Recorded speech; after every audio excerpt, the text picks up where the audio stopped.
this one in China. In this learning block, we're interested in the Chinese context of how people built with timber in two very different ways, for making homes that protected and palaces of symbolism. To begin, we are interested in a time of turbulence in the 14th century CE, when the Ming dynasty overthrew the Yuan dynasty. This era was defined by migrations of people escaping the uncertainty of war and the famines that they created. The Hakka were one such ethnic group.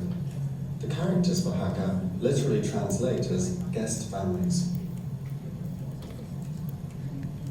By the end of the Ming dynasty, several Hakka communities had already formed in Fujian province, with people building settlements as early as the Song dynasty in 960 CE. These settlements were defensive structures built of earth and timber. These earth buildings, tulo, were large circular edifices that looked like fortresses in the remote hills of southeastern Fujian province. You probably recognize these distinctive buildings from popular culture. They are a UNESCO World Heritage Site and the filming location for numerous movies, including the recent adaptation of Mulan. But their circular, donut-like footprint has a purpose, and the striking polarity between the exterior wall of the donut and the convivial center of it where families congregate is one of the most unusual and interesting features of this typology. Because of its practicality, to resist invasion and persecution and create a tight-knit community.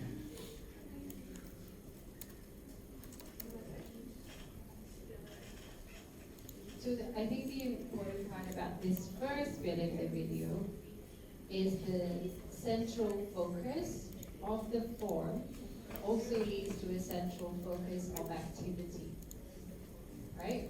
So the center part of the tulo, the courtyard space, is also where the main activities are taking place, and it is of course the location of the ancestral hall as well.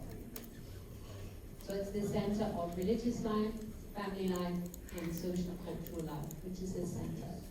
So the architecture is actually pointing everyone towards the center and looking at the center when you are in the building, right? Everyone is facing the center of the courtyard. More than 3,000 tulo were built since the 12th century.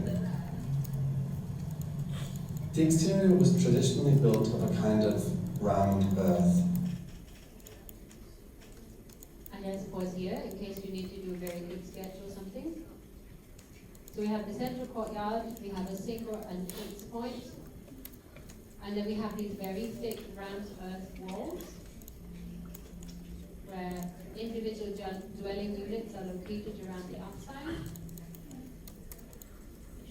And then in the center we have the ancestral hall. You notice it's multi-story as well. The windows to the external walls do not start until several stories up. So when you are on the ground level, you are greeted with a wall and a doorway. That's basically all you see, the wall and the doorway. The windows are higher up. So we have the ramped earth walls. We talked about ramped earth in the sand lectures, I think. We're talking about mud and clay and sand.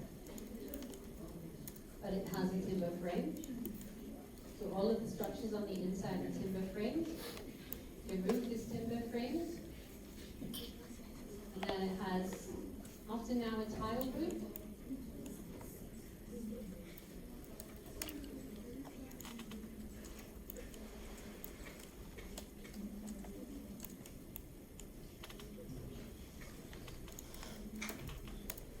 Built from sand, earth, and mud pebbles, bound together with glutinous rice and brown sugar. The structure itself is timber and based on a strict circular construction grid, providing living units of equal size, all of which access the central courtyard, making for a fair allocation of space. So this is interesting as well. All of the dwelling units are the same size.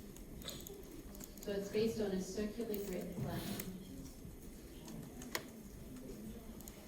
And then you notice that the round earth was mixed with other materials. Any idea why those might be there?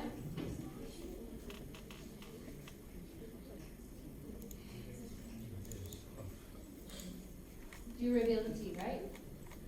Protection as well, some resistance to the weather. To help seal the round earth, particularly from things like rain and damp. And to give a nice hard exterior surface. We notice in the picture on that side, there is a stone base course as well. So that adds a bit of extra structural strength, defensibility, control against rising damp, which is always a concern with ground earth structures, right? Because the dirt will just soak up the moisture. So the stone course at the bottom is a useful way of providing what we would now call a damp barrier or damp course. And it's also strong. The exterior was a thick facade of round earth with very few narrow windows. Most of the time, Tullow only had a single entrance to the inner courtyard, and the roof material is built of heavy clay tiles. These simple elements combined to create a structure that was easy to defend, yet conducive to village life. The footprint was planned, like many structures in this time, according to principles of feng shui. Except they were applied to a circular structure, rather than a square one with a solar axis. Family units are vertically organized and similar in size, and food is prepared on the ground floor, directly by the courtyard. Upper levels contain storerooms and rooms for sleeping, and rather than have corridors within the building, single connected corridors are cantilevered and open to let light into the rooms. Like the forests that surround them, Tullow are usually built from air-dried Chinese fir trees. The ceiling joists span from beam to beam, while the ends rest directly on the earth wall. Once this load-bearing structure is complete, the roof is covered. They were often built with family expansion in mind, with many of the upper floors remaining unfinished for years until new families formed and moved into them. The fitting out of the interior, in this way, was not completed until a family had grown and needed more space.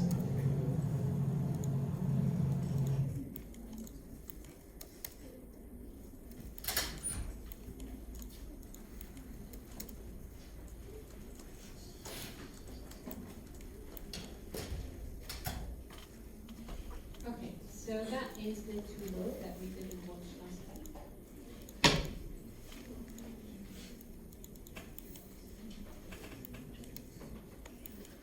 So the next video, we also stay in